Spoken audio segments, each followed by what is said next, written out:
Good evening and welcome to the Melissa Cardinals Network. This is Trey Graham along with Cardinals head football coach Matt Nally joining you for the season-ending edition of the Cardinals Scoreboard Show. We broadcast every Monday night at the Z-Plex here at the Dugout Sports Grill. Thanks to all the folks at the Dugout for hosting us all season long. Coach, thanks for hanging out all season long. Thank you. And it's not how we wanted it to end. No, sir. No, sir. Let's start at the top. 10-2 ain't nothing. 10-2 Yes, sir. is a great season. Yes, sir. Yes, sir. I really appreciate it. Obviously it's not the way that we wanted it to end. And I heard a great quote a parent put online. It was a parent in another school district, but it went, don't be sad it's over, be glad that it happened. And, man, that really, just because of the fact of the kids mean so much, not just to me, but the pro. I mean, there's I'm seeing some stuff you got in here. Look how many. I mean, just great accomplishments they've had over the last 4 years, and I'm so appreciative to be around them. And 10-2 is awesome. Obviously, it's not the expectation, but man, so proud of those kiddos and so proud of the coaches, and so. Well, let's talk about the game. Yes, South Oak Cliff game, yes. 38-30 was the final score. Yes. South Oak Cliff, therefore, knocked you out 2 years in a row. Yes, sir. Fourth round a year ago, second round this year, the way the brackets worked out. Finished the season 10-2 overall, 6-1 in the district. And since you're looking at my notes, you can see 5 years for you as head football coach of the Cardinals. It's flown by the way. 52-15, won 78% of your ball games as a head football coach. That's not bad, but I always go back, the kids win those games. I've just been lucky enough to be around so many great players, and just to be around a great support staff. I've got a great coaching staff, but I mean, Coach Stinton is unbelievable in the regards of an AD. And then, when you get the mentorship of Duke Sparks and Kenny Dillon there too. So, I'm just around a great bunch of people. So 52 wins. In 5 years. In 5 years, it's not bad. It's not bad. But once again, it's those kiddos. Those kiddos have done all those things. I've just been lucky enough to be around and watch. A few stats for the season. Scored 565 points in those 12 games, averaging 47 points per game. You had just under 5,000 total yards, 415 yards per game. Ended up a little heavy on the pass side. It was right at 50-50, but ended up about 58% passing, 42% running. I don't think that's a surprise. Yeah, I don't think so either. Trevor Ham just came on extremely. First off, he was, like 12 of 14 in some games and things like that. So, and then we're running the ball so well. But him in the passing game just came around so strong there at the end, but definitely in the playoffs. So, but yes, sir. That doesn't surprise me. But at the end of the day, we're going to do what's working, and that's what was working, was throwing the football. So, and he does it so well. When you're throwing to people like Carson Maynard and Lincoln Dunn and people like that, it's easy to do those things. So your all-time record as a head coach here, we already talked about 52-15. Melissa High School's all-time varsity football record. 173, 76-1. Dang right. That's awesome. I haven't been here for all of those things, but that's a lot of those. Yeah. How about some season stats?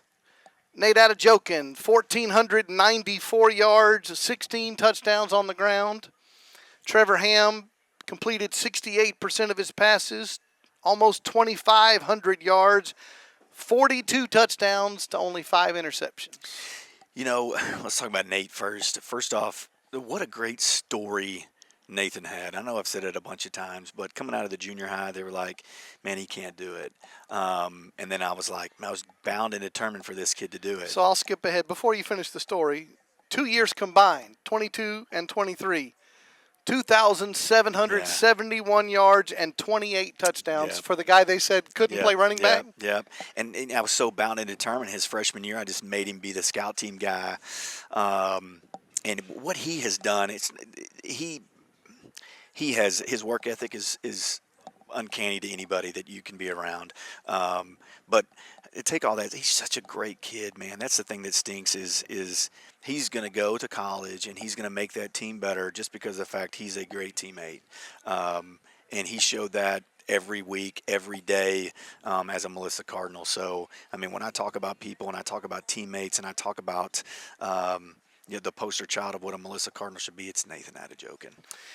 Trevor threw for 42 touchdowns this season and 44 last season. That's a pretty good 2-year run to throw for 86 touchdowns. Yeah. I mean, that's the thing. I mean, we have people that, want to come talk to us about, this, that, and another, and passing game and offense and things like that. But when you got a kid like him back there slinging it around and extremely accurate, but once again, he's throwing to people like Carson Maynard and Lincoln Dunn and people like that. So it's so amazing what he has done. But once again, it goes back to his work ethic and who he is and what he's accomplished over the last 2 years. I mean, it's tough to come into a system where you're brand new and you're learning and you're trying to 86 touchdowns later. Yeah, and you're trying to learn people and whatnot, and that's just a testament to him and his leadership and what he's done in the last 2 years. And I mean, and a little bit of breaking news this week. Yeah, for Trevor. Yep.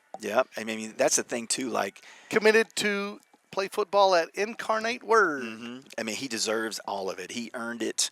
The thing is he has a Power 5 arm. He really does. He can reach back and sling it. But him going to Incarnate Word is going to be a great opportunity for him to really show his talents and move forward. So really, really proud of him. Golly, he'll be missed. We're going to talk about our players of the game in just a minute. Then our folks will get to meet them. But since your coaching hat is off for the next few months, let's do a little analyst stuff here, okay? Gotcha. Some fourth-round playoff matchups, including your own team. Franklin's still playing football. Well, I'm Frankston. Oh, you're Frankston. Oh, well. I wish I was from Franklin. Oh, then we'll just cross them out. Who cares about Franklin then? All right, never mind. There you go. All right. How about Gunner and Jacksboro? I don't think you can bet against Gunner right now. They're playing too well.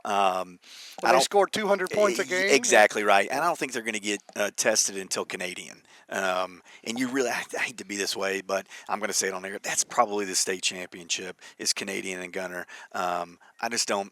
No offense, Jacksboro's undefeated right now. They just got out of a game where they were down 9 with about 4 or 5 minutes left. They took it to overtime, and then they won in double overtime. Coming off of a high win like that, and then you're going to go play Gunner.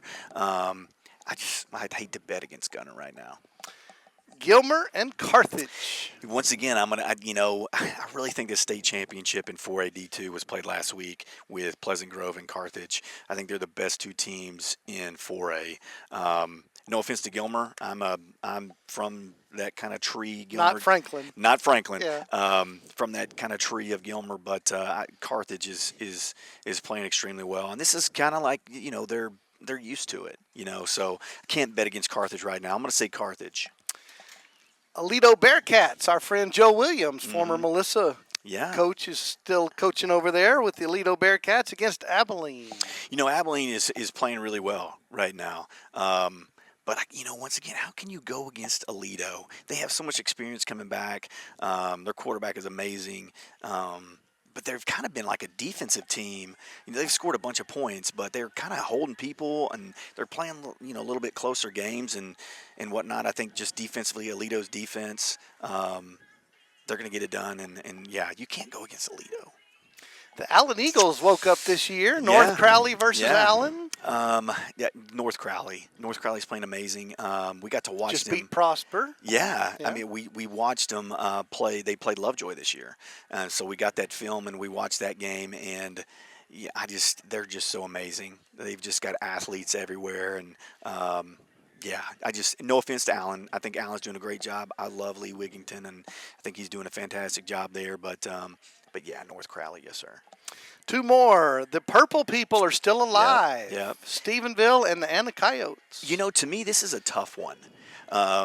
Just because of the fact I hadn't watched any football until I'm sitting there and a friend of mine has the streaming for, I think it's NFHS or something.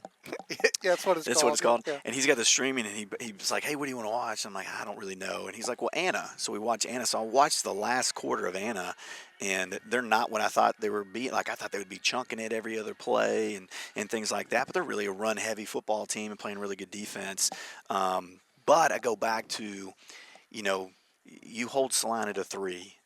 Man, I don't know. That's tough. So I'm going to go for Anna just because of the fact I know I probably shouldn't. But, I hope they win. And, them being close to us and whatnot, I hope it's Anna. I kind of feel like it's going to be Stephenville, but I hope it's Anna. You mentioned Salina. They're done. Mm-hmm. Argyle's done. And one more, the game you should have been in. That's the South Oak Cliff game versus Lovejoy. What we knew was going to be the 4th round matchup. Yes. It was going to be South Oak Cliff versus the team that won this district, right? When we played Lovejoy, me and Coach Ross were sitting there and it's going through SOC. It doesn't matter if it's the 2nd round or the 4th round. It's going through SOC. And you can't debate they played an amazing preseason, and you kind of don't get the feel for SOC just because they're in that district.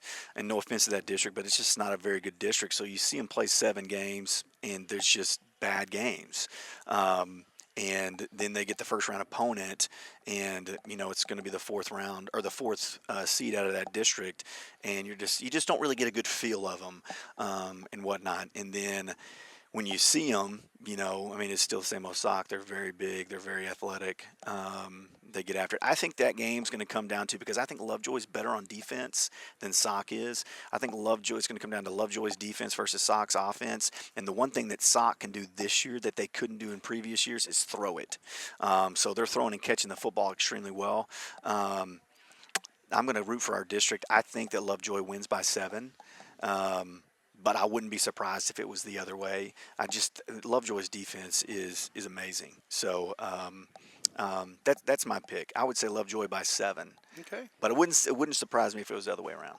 See, we don't just talk about Melissa football. We sit around, not usually on camera, but we sit around and talk about this stuff all year long. Okay, we're going to talk about a lot more stuff in the next segment, but we got to talk about Defensive Player of the Game, linebacker Micah Finan, and Offensive Player of the Game against SOC, wide receiver Carson Maynard. Yeah, talking about Micah first, he's going to be probably one of the hardest kids to fill his spot. First off, what an amazing athlete. What a great kid. But his work ethic was amazing. If you just look at him physically, you could tell he works extremely hard at making himself physically ready for a game. But a lot of people don't understand just how mentally tough he is, or just how cognitive he is about the game. I've said this before about Micah, just because Micah was a player of the game before, but he kind of is the DC out there, and he's making calls and things like that based off what he sees. Is he louder on the field? Because he's a quiet kid when he comes in here. Oh, no, yeah, he's loud. Yeah. Not in here. Yeah, he's a loud kid. So, but, I've said this multiple times about him. He's a kid that is going to have an opportunity to play at the next level just because of the fact of his work ethic and his practice ethic. The way he practices is amazing. Like I say, it's, we'll be in there and I got the microphone and whatnot, but I'll tell the kids, that's the reason why right there that he's had so much success is the way that he practices. But once again, he'll be tough. Probably one of the toughest positions to fill since I've been here is Micah. But once again, such a fantastic person. Fantastic kid that's going to be an unbelievable man. But not just that, he's very driven in what he wants to do with his life. And that to me is so cool when a kid's got it figured out that early in life. He wants to be a pilot. That is so awesome. And he's going to be extremely successful at it. Because I see him in football practice, I see him in a game, and I see how determined he is and how much drive he is to be successful. So I'm so excited about him and his future. But as a player, he'll be super missed just because of his ability, but his physical and cognitive ability made him such a great player. So, and I just love being around him. He's such a fun personality to be around. So, I'll miss Micah Finan. And wide receiver Carson Maynard. You know, the thing about Carson is he's very driven in the regards of team goals. You know, like he throws up so many unbelievable individual statistics. And I think he's scored 37 or 38 touchdowns in his career or something 38 touchdowns in the last 2 years. That's correct. And, you know, I mean, you think about, just him as a player, and you're like, wow. I mean, he has thrown up so many stats and whatnot, but he's a team guy. And there's been so many times that he'll say, hey, let me be this route, and then it's going to open up this route for him. Just understanding the game, too, understanding the fact that, you know, he's going to get bracketed.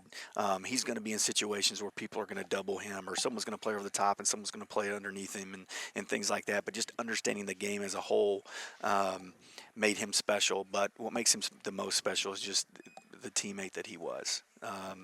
And he's going to Sam Houston, and Sam Houston's getting a fantastic teammate. And that's something that, you know, a lot of people can't say is they're going to get that. He's going to be extremely loyal to the program. He's going to be extremely loyal to the people around him. And he's going to be, I guarantee he'll have as much success at Melissa as he will at Sam, just because of his work ethic and who he is. But once again, you know, whatever Carson decides to do in life, he's going to be fantastic at it. He is going to be a great husband. He's going to be a great father, just because of the fact of who he is and how he was raised and things like that. But you see it every day. You see the conversations that he has with his teammates, and you see the conversations that he has with the young kids, and how he's wanting to help. You know, you don't get that a lot these days, where kids want to help other kids be successful, and he wants kids to be successful, and that's something that's irreplaceable.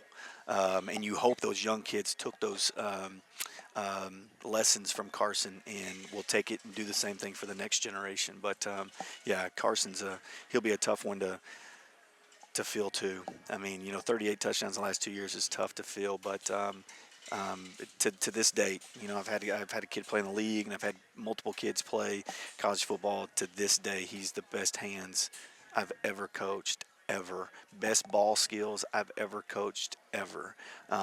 You've got a highlight about that coming up. Golly, he's just he's the best I've ever been around. And to me, he's got a confidence level that people don't really know, because he doesn't exude it.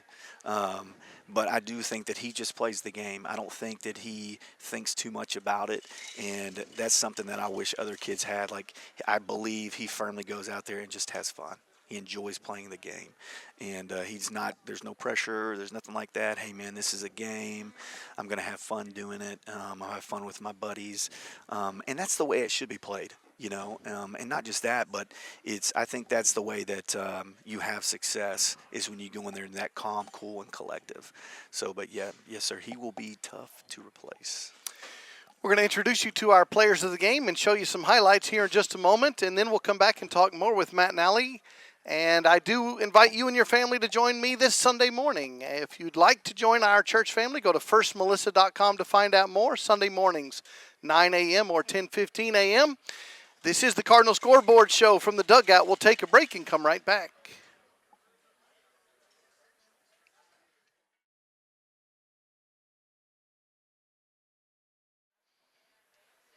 Welcome back to the Cardinals Scoreboard Show. We're joining you from the Dugout Sports Grill at the Z-Plex. You get to meet our players of the game for the South Oak Cliff playoff contest. Our defensive player of the game was senior linebacker number 33, Micah Finan. And you've already been here before this year. Yes, sir, I have. Welcome back. Thank you. Let's talk about the game and the senior year and high school overall. Yes, sir. All right. So, tough loss against South Oak Cliff, 2 years in a row, unfortunately. Yeah. Pre-game, last week in the practice schedule, what was the game plan going into SOC? I mean, I think we just had to lock in as a team. I mean, they're no, easy step. I mean, they're a good program, good coaching staff. I mean, we're never going to overlook anybody. And I just think we didn't go hard enough. Did they do anything that surprised you? No, they just really, ran it as much as we thought they were. I mean, I didn't expect anything else. Okay. If you could make any adjustments now, looking back, what would you think? Anything? I think we played them as hard as we could. I mean, I feel like it's one of those games where it could just go either way. Sure. So, tough loss to finish the season, of course, Yeah. and your senior season. So, you've been player of the game several times, last year, this year. So, talk about your senior year overall. It was just a great experience being able to bond with everybody. It's like nothing else really compares to like being a teammates, and like we're basically brothers. So it was just an awesome experience. But it's different being a senior. Oh yeah, for sure. Team leader, and this is the last It's the last homecoming, the last first game, the last everything, right? I try and think of it like, of course it's always in the back of my mind, like last this, last that, but I just try and enjoy everything as it comes. What did you learn this year about football? Football is not all about being like just a good athlete. It's about being like a man too, being a leader. And talk about your 4-year experience and what high school, again, it's wrapping up, right? Yeah. Looking back, what are your thoughts?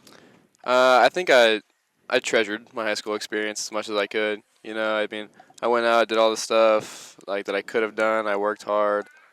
I mean, I didn't really take anything for granted. What was it like being the team leader or the coach on the field? It's no easy task, but I feel like with enough practice, it gets manageable. And what kind of responsibility is that? It's definitely a big responsibility because, I mean, if you mess up, then pretty much everybody else messes up. Okay. What are your plans after high school? I'm still thinking about becoming a pilot. All right. What do you want to do long term? Haven't really thought about that yet. Okay. And anything you want to say to the Cardinal fans who are watching, have been supporting you all year long? Thanks for coming out. Just continue to support our team. Our defensive player of the game for the playoff contest against South Oak Cliff was senior linebacker Micah Finan. We'll take a break and show you some of his highlights, and then we'll introduce you to our offensive player of the game, wide receiver Carson Maynard, right after this. At the Cardinal 49, officially, they're going to try to throw the football. Little rolls to his right, has time, chased down by Peanut, and then he's pushed out of bounds by Micah Finan. Good clean hit there. That was a hard hit, but that was clean. He hit the quarterback inbounds and a legal hit. That was a good play there. Nigel had immediate pressure on him, and DK Abrams was following him. Good contain there by the Cardinals. That scramble picks up a single yard, so it was 1st and 5. Now it's 2nd and 4. And they're going to hand the ball going left, and the carry is to the 13-yard line, gain of 5 by Ewell. Tackle by Micah Finan and Rocky Dunn on that play. Now down to the 14-yard line.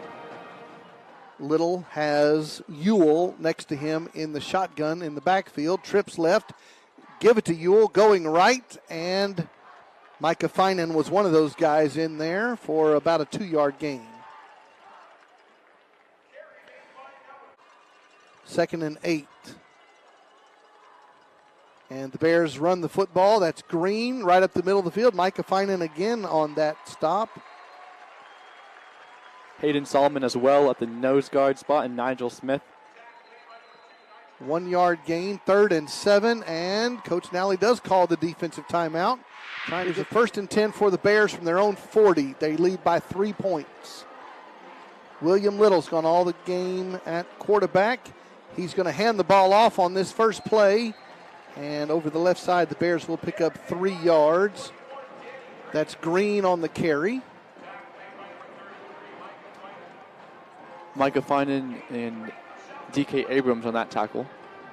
2nd 7 coming up. 10:45 and counting, 3rd quarter. The 2-time defending state champs. Snap to Little. He hands the ball to Green, going left. Gunnar Wilson turns him upfield into the arms of Micah Finan. Gain of a yard. Good stop there by Micah. Colin Craig also there at the inside linebacker. Great duo there. Held Golden Bears to only a single yard. 2nd down and goal now from the 13. 5 minutes gone by. 7 minutes to go. Clock rolling, 3rd quarter. 12 minutes and a quarter here in minutes of the third quarter. Here comes a 3rd and 8 play for the Bears from midfield. Trips right. Tight end is left. Little takes the snap, fakes the handoff, throws it right. And the flats to the right side, showing some speed and getting a first down and much more inside the 30-yard line. That is a nice run after catch for the Bears down to the 29-yard line as the third quarter clock is going to expire.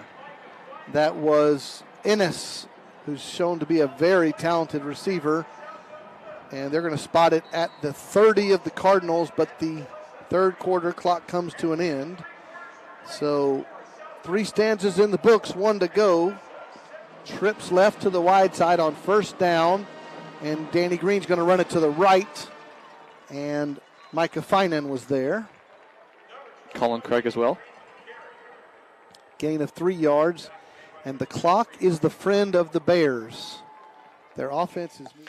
Welcome back to the Cardinals Scoreboard Show. This is Trey Graham. We'll talk more with Coach Matt Nally in just a moment. This is our season finale for the 2023 season. You just met our defensive player of the game for the South Oak Cliff game. That was linebacker Micah Finan. Now our offensive player of the game, wide receiver number 9, senior Carson Maynard. You've been here a lot. Yes, sir. Welcome back. Thank you. A few stats from the SOC game. 9 catches, 215 yards, 3 touchdowns on the year. How about for the season? 56 catches, 991, and 20 touchdowns. Yes, sir. Sounds pretty good. Thank you. In the last 2 years, 2,055 yards receiving and 38 touchdowns. 18 a year ago and 20 this year. Yes, sir. Congratulations. Thank you. Well done. Let's talk about the SOC game. Didn't go as anybody wanted it to go. Did not. And before we even talk about on offense, you were out there playing DB for a while. I was. How did that go? It was interesting. I haven't played defense, since my freshman year, pretty much on JV playing safety, and South Oak Cliff has a receiver going to Texas Tech, really good player, super tall dude. So they had me, whenever they get into the red zone, I would go out there and play corner and have you to knew guard that ahead of time, I guess. Yeah. So I'd been working with Coach Witt, our corners coach, all week, and he did a good job of preparing me. And I said I did a good job. 0 catches. So yeah. Yes, sir. Offense, 30 points is not nothing, right? Yeah, that's right? true. But it wasn't enough. That's right. So how did you feel the offense went against South Oak Cliff? I'm happy with how we played and how we fought. Definitely a lot of missed opportunities. But that's just a part of the game. So I'm not too frustrated about how we played. I was happy with how we fought and whatnot, but a lot of missed opportunities for sure. 2 years with Trevor Ham. I told you 38 touchdowns for you. How about 86 in 2 years for him? A great combination you guys have been. How has that developed? Ever since he moved here a year ago, I just feel like, with every day and every game and every week that we had, that bond and that chemistry just kept growing and growing. And so Trevor's a great player, and I'm very happy with my quarterback. So. Talked to Micah a minute ago, same thing. Senior year is over, so it was the last of this and the last of that. Sir. Looking back on senior year, what are your thoughts? I'm happy with how it went. I think it was going 9-0. Melissa hasn't done that in a very long time. Actually, never. Yes, never. We still did a lot of great things in our season. Super happy with all the, made friends for life as well at the same time. That whole group of guys is one big family, just all the things off the field as well, all the memories and stuff like that, I'll always enjoy. So, what will you look back on your whole high school career? What do you think about? It was a growing experience for sure. Having to go through the whole process of, waiting my turn my sophomore year and then my junior year, having kind of with that breakout season, and then being the dude your senior year, it's a cool feeling. It really is. You get an opportunity to go play in college and knowing that. And, I really enjoyed my time here. Talk about how the recruiting process went. It was really cool experience for me. after my junior year. Started talking to a lot more schools, getting to take visits and going to see college game days and do things like that is such a cool experience. Super blessed, to be able to do all those things. So I'm really happy with how my recruiting went. So what's next? I'll be going to Sam Houston. Okay. Yes, sir. Tell us about it. Sam Houston it's a great place. Huntsville, I love the city. Not too big. Reminds me a lot of Melissa, actually. So it's 3 hours south, down by Houston. Super excited to get down there. Love the coaches. Their head coach, Casey Keeler, he's a great guy. Won a ton of games in his career as a coach. They just got bumped up and moved into Conference USA. So, they're playing national television every week, which I think is super cool. And I think I have a chance to go and play early, which I'm excited about. So super pumped to get down there. What do you want to study? Kinesiology. Okay. Yes, and sir. long term, what do you want to do? If I get into PT school and do the physical therapy route, I'd love to do something like that. If not, wouldn't mind ending up coaching football again or being a personal trainer or something like that. So, tell me what Matt Nally has taught you over these years. A big thing that he always preaches about is not having regret. Making sure each and every day that you're giving your best because whether it's 6 months from now or 5 or 10 years from now, you never want to look back and feel that feeling of regret, which is something that he always harped on, which I think is very true. Because I regret things that I didn't do my freshman and sophomore year, even now. So I think just being able to adapt that mindset of having no regret. So, congratulations on being the offensive player of the game and a great career. Yes, sir. Well Thank done. you. Our offensive player of the game, wide receiver Carson Maynard. And we'll talk more with Coach Matt Nally right after this. 3rd and 7 coming. Shotgun snap is back. Fake it to Nate. Throw an out route at the sticks. Caught for a first down and more. At the 40, at the 30. Pushed out of bounds near the 25-yard line. That's Carson Maynard with a nice play. A gain of 32 yards. And the Cardinals, well, they're going to back him up. They gave him a bad spot. They're going to put him at the 28-yard line. Now they're quickly to the line of scrimmage. 2 receivers right, 1 left. And fake it to Nate. Throw the slant route. Carson Maynard, touchdown Cardinals. Touchdown Cardinals, touchdown Carson Maynard from 19 yards out. That is touchdown pass number 40 on the season for Ham, number 18 on the year for Maynard, and the Cardinals get on the scoreboard. Great play there, great play calling, and great. And we'll see what Coach Russell has dialed up here. Gunnar Wilson's in at H on this play with Jacob Nye, Lincoln, and Carson at wide receiver. Ball spotted at the 19-yard line. 2nd down, 17. Ham is going to throw it left, complete it to Carson Maynard. It will bring up 3rd down. Good throw and catch there, Ham to Maynard. Brings up now 3rd down and 4 for the Cardinals. Spot on 1st down, fake it to him. Ham is going to throw the football into traffic for Carson Maynard. It's in pick, and he's going to take it on the tip drill and walk in for a touchdown. Carson Maynard, 50 yards to the house. Touchdown Carson, 50 yards. Great awareness there by Carson. There was 2 defenders. Ham just threw the ball up, trusting Maynard as his number 1 receiver. Maynard was able to keep the ball in, take the ball away from the South Oak Cliff defender, and run it in for the touchdown. And now we do have a penalty on this play. Keeping concentration, coming down with the loose ball, and taking it 50 yards to the house. It is a 1-score game, 8-point margin, 31-23, 9:06 to go in the ball game. This is Trey Graham and Ross Graham joining you on the Melissa Cardinals Network.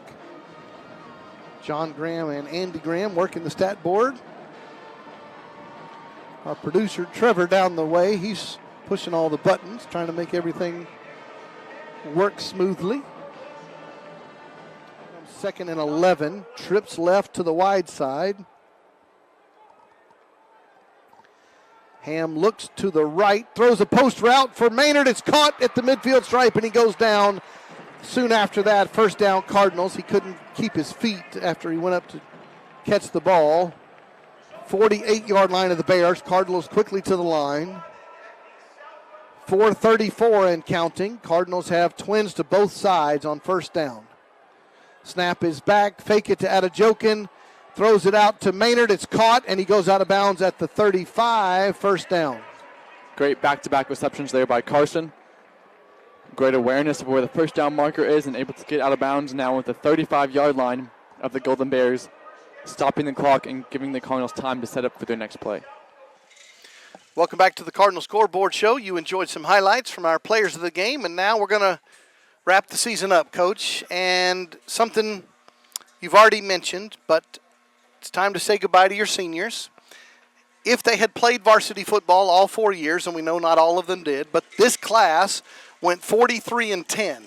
That's amazing. That's 81% of the games they've won in these 4 years. That's amazing. And once again, I mean, if you go and you say, like, I mean, these some of these freshmen played JV football. They won the district as JV players as freshmen. So there's, I mean, that number could be even better, but it's so amazing in the regards of the 4-year span that they've had and the 4-year span that, I mean, how many games is that? It's 53 games in 4 years. That's amazing to have played that many games in 4 years and have that much success in 4 years. But, you know, at the end of the day, like, it's all about them and their talent and what they have done. Their work ethic that they've put in and things like that. So it's been truly amazing to be a part of that for the last 4 years and to watch them grow and to, you know, grow as people, but not just that, but, you know, grow as players as well. Part of it is saying goodbye, and part of it is you got a lot of people to replace. Correct.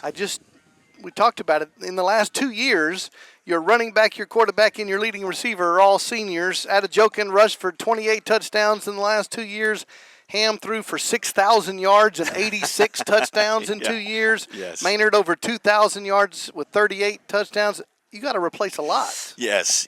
I mean, that's the deal, though, that I hope that, you know, with the success of our JV won the district, one of our freshman teams won the district and the other one got second. But hopefully with the success that we've done with that and the fact of hopefully we've developed enough kids that you can go in and replace. And I say replace, like there's going to be certain positions next year that it's going to take a little while for us to get comfortable in those positions.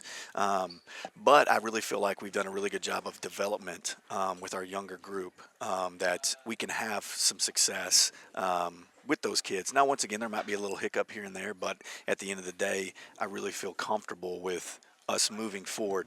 Now, I say, like last year at this time, I felt really great about what we were doing. Now I feel pretty good, feel comfortable about what's going to happen next season. You know, I mean, you're replacing a ton of offensive production, but you're also replacing a ton of defensive production as well. So you do bring back your offensive line. All 5 O-line starters were juniors this year. Right, and then you bring back your back end in your defense. Now you lose Christian, but you gain Patusik back. You know, you bring back Donahoe. Craig played a ton, and situations like you had. Situations like Craig played a ton. So for Colin Craig, linebacker. Right? He to me is a returning starter. Just because, and then I say starter, he had such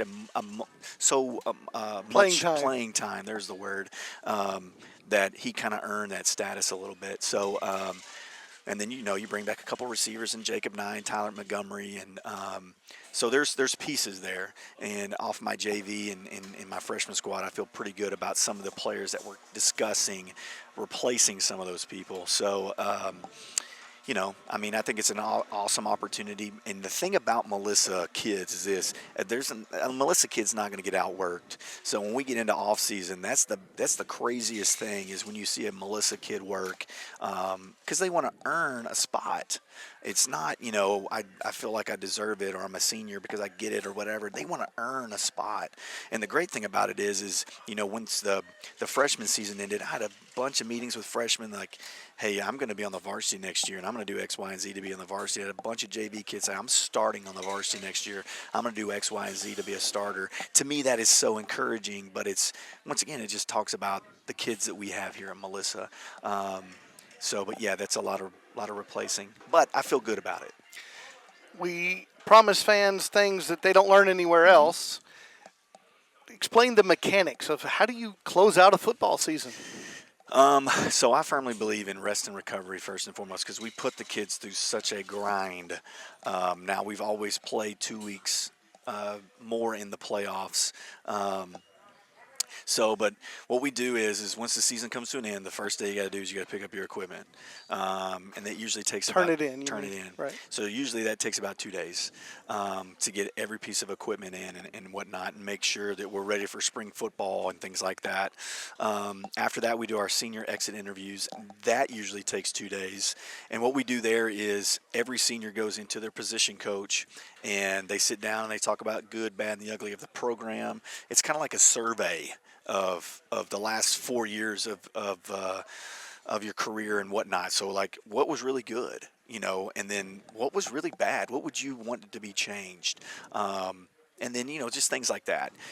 We do that, and that takes, like I said, about 2 days, and then we do our player exit interviews. So an underclassman or a junior or whatever. Their interviews, and then what we discuss in those interviews is, okay, so where do you see yourself right now?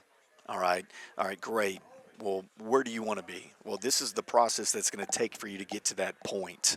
And we're, very blunt to the kids and open with the kids about that. And then we go back and we allow the kids to speak, like what's the good, bad, and the ugly of the program, and things like that. That's how we close it out with the kiddos. And once again, that all takes about 2 weeks to get done. Now, in the past, we've had the last 2 weeks of school to do it before you get into the Christmas break.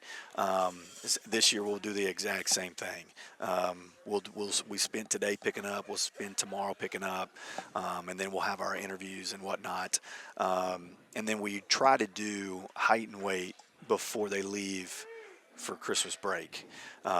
Because when you come back, we'll max. We'll get every max lift in, and your running and your agility and things like that. All your measurables going into off season. And then we'll start off after we get all that. It's about 2 weeks for that to take place, all that data, and then we'll start about mid-January with off-season, and we're on what's called a 4-day split. So we'll lift weights for 4 days, we'll run for 4 days, and then we take 1 day in the middle where we do nothing but we'll do football, or we'll put the kids in groups and we'll do competitions and things like that. Just it kind of depends on where I feel like the team is. 2 years ago we did a bunch of I had a bunch of kids coming back, so I was like, we're going to do a bunch of competitions and whatnot, and we're going to figure out who our leaders are and things like that. Whereas last year in certain positions I didn't have depth and I didn't have people coming back, so I started football really early. And we might do that again. Just depends on how I feel. Once I do my coaches, sit down with my coaches, do the same thing with the good, the bad, the ugly, and whatnot with the coaching staff and myself. So kind of getting a feel for the team and whatnot. So, and I might be speaking too much. I apologize if I'm getting too much in depth. It's all good. But we're on a 4-day split all the way up to spring football. And then spring football, obviously it changes and whatnot. It molds into something else, and then we get into the summer and whatnot. But to me, off-season is one of the most enjoyable parts of the season, just because of the fact of the team. That's when the team comes together. You're grinding together. Now you're saying, well, coach, you're up there 6 days a week and you're grinding and whatnot and you're getting after it. To me, that's the fun part, is the season. You get to hit people, you get to score touchdowns, you get to throw and catch and things like that. Whereas now you have to really earn all those things. You have to earn the 10 wins or the 52 wins is in the off season. So to me, that is a huge piece of it. And but like Melissa kids, I'm telling you, you'll see a kid that, you'll throw out a number, he'll squat 225, and then by the end of off season, he's squatting 290. And it's fun to see them do those things, and to when they set a goal and then they reach it and then they surpass it, it's just enjoyable to see them and their reaction and things like that. See hard work pay off. And I got the greatest strength and conditioning coach, which is Coach Pickup. and he does such an unbelievable job in with that. So I'm super proud of him and what he accomplishes and with the kids each year. So that's kind of like off-season looks like. And I might have went too much. I That's good. apologize. One So- more part of that is you're basically scouting your own JV teams and freshman teams to anticipate what you have coming back. Correct. So what we do through the season is you'll notice I have different coaches at different spots during the game, and I'm about O-line and D-line. So I always have to sit, we call it the butt view, but the butt of the O-line, D-line. So I want to sit there, and then I have other coaches sit strategically other places looking at positions that we're going to need for the next year. So we're talking about it during the season, hey, this kid or that kid or whatever the case may be. And then you get film on the kids. So once you start watching film on each kid, then you start to really see, like, what is their specialty? What do they need to get? What do they need to work on to be a varsity football player? But what is their specialty? So, okay, cool, this kid can do this. So that makes him fit here and not here. So after their freshman year going into their sophomore year, we kind of start to say, okay, that kid's a linebacker. He's not a running back. That, because the freshman, we try to make him play both sides of the ball. And sometimes you can't. Sometimes you're like, guys, he might be a DB. He still needs to play both sides of the ball. But we try to start having those conversations. And you go, when we start in January, and this is what the crazy thing about a coach is you literally get a couple weeks off, and then you're doing it all over again. But when we have our personnel meetings in January, we talk about every single kid and where can they have success. Really not whether they fit with the team, but where can they have success at? And then we find out where that kid can have success. Okay, cool. Well, he could have success at this position. So then we kind of fit where he could fit in the team. And it's a process. It's fun. I hate to be that way. And don't get me wrong, the last couple of years it's been really easy. You can say, well, Carson Maynard can do this. You know what I mean? So I wonder who's going to play quarterback this year. Right. You're not really having those conversations. But at the end of the day, it's a fun puzzle piece to put together, and it takes a long time. People are like, oh, that kid should do that or that kid should do that. Well, we really have to break it down, and we got to see what this kid's really good at. What is his what can he bring to the team? What's his success he can bring over here to the varsity? And then we start doing it that way. But you have to really see the team's strength. So, like next year, right now, if we had to play, our offensive team strength is our offensive line. So, so offensively, that's our team strength is our offensive line. So we probably need to find other pieces that can run the football with the team that we have right now. Same thing defensively. Well, what can we do? Our back end's coming back. We got, two good inside backers coming back, but we lose those other kids. What can we do to really make sure that these kids back here are pushing this forward so these kids can have success? And it's, like I said, it's a fun puzzle piece, but it's a puzzle piece that takes months to put together. And then I go back to, it's really those, you think you've got it figured out, and then the season starts, and you got to start all over again. So, but it's fun. It's enjoyable, but it's fun to see those kids have success. Once you kind of start, okay, maybe here or maybe there, and then it hits, and he's successful, and you're like, wow, it's so awesome. So that's what I enjoy the most. I don't think fans understand the complexity of that, the depth of that, and it is a year-round job for sure. Yeah, football is changing so much. So, like, analytics is a part of the game now. And, we have our analytical book that we go into every single game. And it's so neat. And I was talking to some of the coaches about it today. But, going into the SOC game, our analytic book had us winning by 6.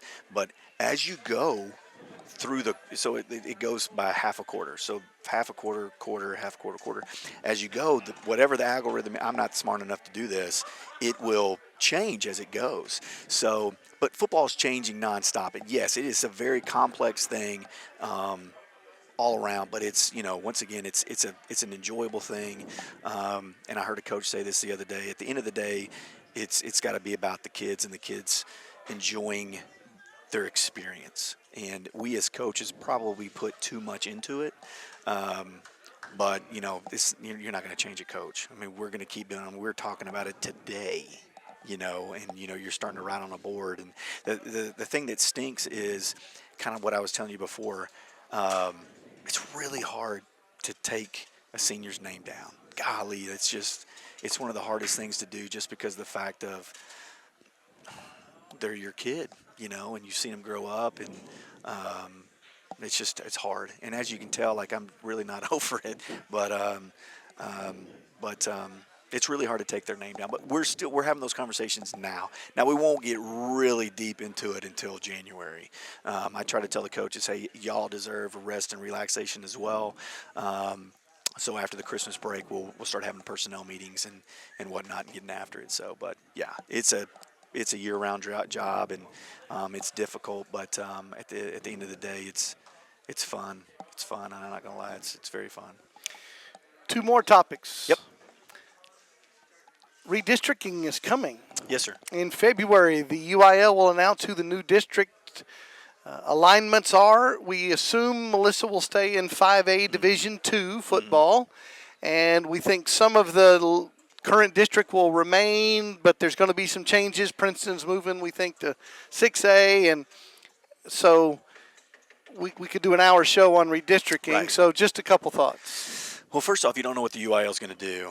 If it was me, Princeton moves out, Anna moves in, and you're pretty much done. To me, that would be simple. But you really, there's all these experts that are coming in saying, hey, this is what it's going to be, or this is what it's going to be, or this one. One person has us in Region 1. One person has us with, and I really like this district. I really like the Region 1 district, by the way. I really like it. I hope that comes true. But that means there's no sock, there's no Lovejoy. Yeah. Yes. Yeah. So, but. And, there's this old saying, it's bad, but Region 1 is for long playoff runs. That's what Okay. that's the same. But they have us just all over the place. So you really don't know what these experts know what they're talking about, because you don't know what the UIL is going to do. The UIL might have us, who knows, in South Texas. You have no idea. We've been all over the Right. map over the last few years. You have no idea how they're going to structure it. And then you have a new UIL director this year that's in charge of all of it. So you don't know really how it's going to go and things like that. So it'll be fun to see. It's always a huge highlight. People are already talking about it. I think the numbers come out this Friday, the cutoff numbers. And then, that first week in February, people will be losing their minds. It's usually right after the state championship, everyone gets to enjoy Christmas, and then literally December 26th, people are talking about realignment. But comes out in February. I've been through a bunch, and there's no way to predict it. I try every 2 years. Yeah. Yeah, but there's really no way to predict what the UIL is going to do, and that's what makes it kind of fun, when you get the packet. Like, I've seen people get the packet and be like, oh my gosh. And then I've seen people get the packet and be like, yeah, so. And then the scramble for non-district yeah, games. That's the hardest thing to do, is they have a board up there. So it'll be an electric board where it'll be like an Excel sheet that's up there, but you also have a grease board. A that literal you get on. whiteboard. Yes. Team X needs a game, Yes. week 3. Yes. Called Coach Joe, yes. And it is so hard to find games. And at the end of the day, it's just like China Springs. We could not find a game for China Spring. And thank goodness it worked out that we found a game for China Spring. But right now, we're playing a team out of New Jersey, the first game of the year. And then we're going to play. A little breaking news here on the Cardinals Scoreboard Show. And then we're going to play Frisco week 2. And then I cannot find anybody to play us week 3, week 4, or anything like that. Argyle, they don't want to play. Said no thank you. We're going to scrimmage them, though.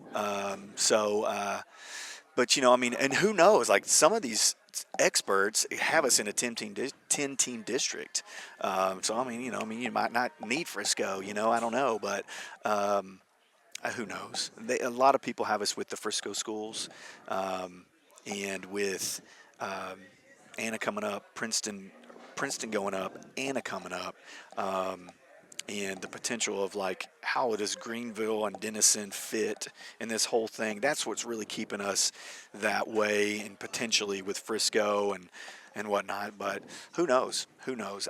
To me, like I said, the easiest way, if Princeton leaves, Anna comes up, and just leave it, and we'll move on with life. But I don't think the UIL enjoys. It's too simple. Yeah, I don't think the UIL enjoys that. Someone told me one time that the UIL closes their eyes, they take a dart, and they throw it. Yeah. You know, and that's how they pick districts. I've said enough globe questioning abilities that I've about the UIL over the years. About do they know where Melissa's located? All right, last question. It's time to say goodbye. It's time to say thank you to the Cardinal fans. A great first season in the new stadium. Lots of fans every Monday joining us here. It's time to say goodbye. Yeah, I mean it's been extremely. I don't have words for it. This season for me was amazing because of the senior group that I had.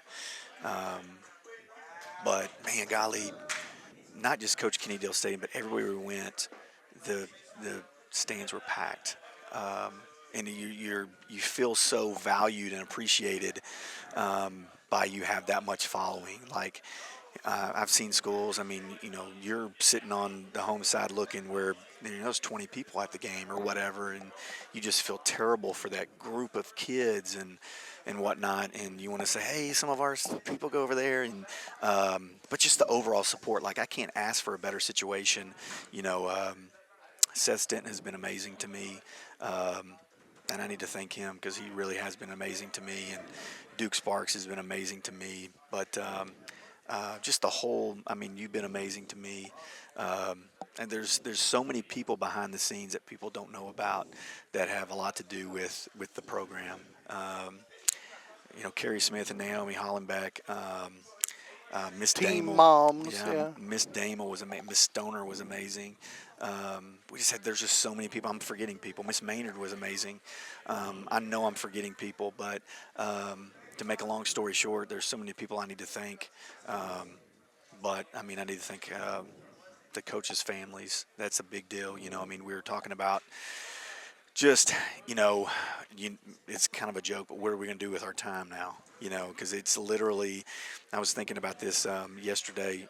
Normally on a Sunday, you're up there working all day long. Saturday, you're working all day long, and then you come in and you have a normal day, Monday, Tuesday, Wednesday, Thursday, Friday, but you're working from 5:30 to, 6, 7 o'clock at night, and then you're playing games on Thursday and Friday, and then you're working again Saturday and Sunday, blah, blah, blah, blah, blah, blah, blah.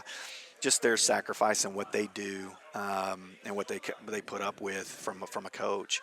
But, I mean, for me, it was just, trying not to get emotional, but my wife's reaction to the game and just her being emotional and whatnot was big, because I do, like, it's the truth. Like, when it's football season, my wife is a single woman. And what she did and what she went through for 21 years. But what all these coaches' wives and kids go through is, I mean, I was just so taken back that she's a part of it and whatnot. But the fans, like I said, I can't, I'm speechless. I mean, and that's hard for me to do. That's not very common. Yeah, I'm speechless just because of the fact I've had so many people throughout the season reach out to me. But even, when we lost to Lovejoy, I had so many people reach out within the community with encouragement and whatnot. And then when we lost to Sock, the same exact thing, so much encouragement and whatnot. And that's just something like I'm indebted to, I'll always be grateful for. And when people want to talk about Melissa, to me, that is the epitome of what Melissa is. It's a community that cares about each other and wants to see the success of others. But really, it's just a ball of love. So, I mean, that's the thing. Like, I have no words. Just speechless in that regards of I can never thank the people enough for what they've done for the program and for those kids. And that's what a lot of people don't see is, like, we did the Men of Influence, and there's people in there that are talking to these boys and they have no relation to them. You know, and to me that was so what took me back. Like I was just like, golly, like this community is so awesome because of this. And then you see so many people involved in the background, and they have no affiliation, none. They're just Melissa Cardinal. They just live in Melissa, and you're like, I'm just in awe of you that you would do something like this and be a part of it. You know, the people that come to the Scoreboard Show, you know, they have no affiliation. They don't have a kid in the program or anything like that. They just show up, and they just love Melissa, and they love the Melissa Cardinals. So, and that just to me is a testament about how much they love the kids of Melissa. And once again, I said I was speechless, but I'm talking a lot. But that to me is the biggest deal is as a coach, you don't want to let people down because of that much support that they give you. And, you know, it'd be easy, so easy if you didn't have that support to say, whatever. But you have so many people that you don't want to let down. So, and that's a great thing. I think that's an awesome thing that to have that kind of atmosphere to live in and people to be around. Because at the end of the day, I mean, we're trying to grow people together. And we're trying to, you know, love each other and get through a day. So, I don't know. Like I said, it's speechless. Very long-winded, speechless. Well done this year. Thank well you. done. There's a lot of folks we do need to thank. Doug Zatto, Cindy Casson, Lee Hill, all the great folks here at the Dugout who put up with us all season long.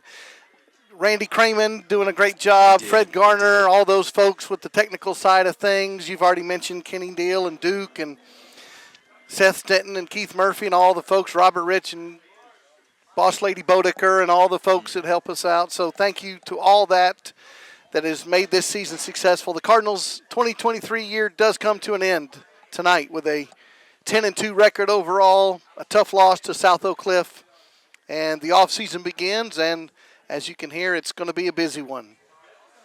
We do invite you to join us all season long at our church home. If you're willing to come and join us, we'd love to meet you personally at First Melissa on Sunday mornings, 9 a.m. or 10:15 a.m. Go to firstmelissa.com to find out more. We'll see you next football season, and it'll be year number 17 of the Melissa Cardinals Network. So thank you all for being a part of this. Matt and Allie, thanks for doing this with me every week. Thanks for all those who make this happen. And as the 2023 season comes to an end, we'll say good night from the dugout.